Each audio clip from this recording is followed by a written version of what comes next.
Bom dia, boa tarde, boa noite, você que assiste o nosso canal, seja bem-vindo, né? Estamos aqui de volta e novamente pedindo, dê o seu like, compartilhe o nosso canal, faça seu comentário e, como eu sempre digo, né? Independente do seu interesse, da área que você trabalha, né? Faça seu comentário e divulgue o nosso trabalho, tá? Estamos com mais um vídeo, dessa vez, né? No nosso canal Diálogos Arqueológicos e a série Mitos e Verdades na História da Arqueologia. O nosso tema de hoje, ele refere-se a um tema muito recorrente, muito comum.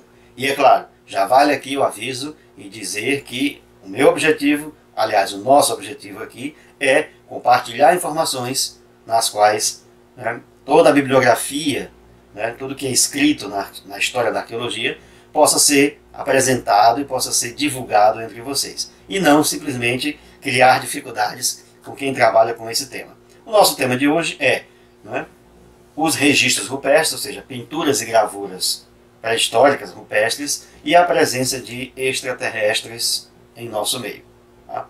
Esse tema também tem sido um tema recorrente, independente de existir uma área de estudos, né, chamado de arqueoastronomia, que são arqueólogos interessados em observar nesses registros rupestres, sejam pinturas ou gravuras, né, a identificação de manifestações gráficas humanas, identificando, né, o espaço celeste, identificando astros que estão visíveis, né, a olho nu.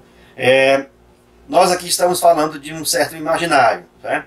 Ou seja, à medida que o cinema, a literatura, né, e alguns estudos relacionados à chamada ufologia se desenvolveram nos últimos 50 anos, tornou-se recorrente associar a alguns desenhos existentes, né, ancestrais indígenas em várias partes da América, identificar esses desenhos como sendo manifestações, né, da presença de extraterrestres. No nosso caso aqui, né, não equivale dizer que não é válido o estudo da ufologia. Para quem tem interesse, obviamente isso é importante. Né? Nem também discutir teorias mais abrangentes, né, da cosmogonia, da cosmologia e da presença ou não de vida fora do nosso planeta.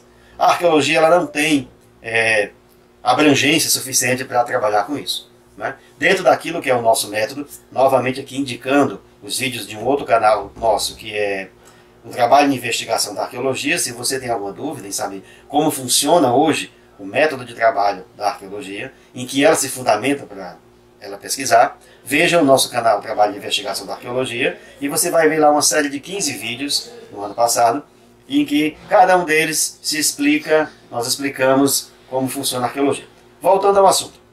O tema dos seres extraterrestres, ele tem três origens. Né? Primeiro, na literatura. Então, a literatura, principalmente um autor chamado Erich von Däniken, né, em 68, e depois, né, outros autores ao longo dos anos 70, né, vão divulgar uma série de trabalhos em que eles vão tentar identificar, a partir dessas informações, principalmente deixadas pelos povos maia, né, na América Central, e pelos astecas e toltecas no sul do México, né, também na América do Norte, na América Central.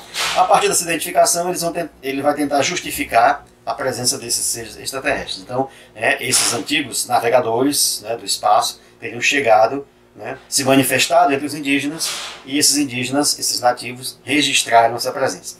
Há um segundo elemento de origem também dessas histórias, associando as pinturas e gravuras rupestres existentes no Brasil, por exemplo, a esses seres extraterrestres, que são marcas deixadas por esses ancestrais indígenas, como, por exemplo, os geoglifos em Nazca, no Peru, certo? As pirâmides, né, e as construções dos povos Inca aqui da América do Sul, certo? As construções piramidais também na América Central, na Guatemala, dos chamados povos maia. Né? Então, essas grandes construções, incluindo nelas, né, algo que está fora da América, que é no caso as pirâmides do Egito, essas manifestações arquitetônicas, elas foram vistas como evidências da presença desses seres extraterrestres, influenciando o conhecimento humano, local, né, ancestral, para que eles desenvolvessem essa capacidade técnica de fazer essas construções. Tá? E há um terceiro elemento de origem. Se o primeiro são as histórias na literatura referentes aos navegadores do espaço, nós temos também a identificação dessas grandes construções como sendo evidência. E um terceiro elemento, né, que é o quê? A ideia que também foi difundida pela literatura dos últimos 50 anos, mas principalmente entre os anos 50 e os anos 70, um período marcado, né, pela Guerra Fria. Então, tentar explicar, muitas vezes, essas construções no momento em que a arqueologia ainda não tinha informações muito profundas sobre elas, era a única forma de explicar a capacidade desses povos nativos num passado bem distante em relação ao que eles produziram. Tá? Então, essa terceira linha de origem dessas histórias, associando pinturas e gravuras rupestres, né, ou manifestações pictóricas, né, em baixo e em alto relevo desses extraterrestres, seria o quê? Seria exatamente não somente um contato, mas uma presença, né, ou seja, não somente um contato, mas uma convivência na qual nossa própria espécie seria resultado da presença desses extraterrestres. Essa ideia de uma panspermia, ou seja, a ideia de que esses seres do espaço, e quem assistiu o filme 2001, Uma Odisseia no Espaço, é um dos elementos do cinema, né, propagadores dessa ideia também. Certo? Só que ele não é o primeiro. Há toda uma literatura anterior a esse filme, há uma produção também cinematográfica, não é, fixando essa ideia de que esses extraterrestres trouxeram essa inteligência, inoculando, não é, o seu germe, né, nas sociedades que haviam aqui e as transformaram, né, em sociedades avançadas e adiantadas e inteligentes.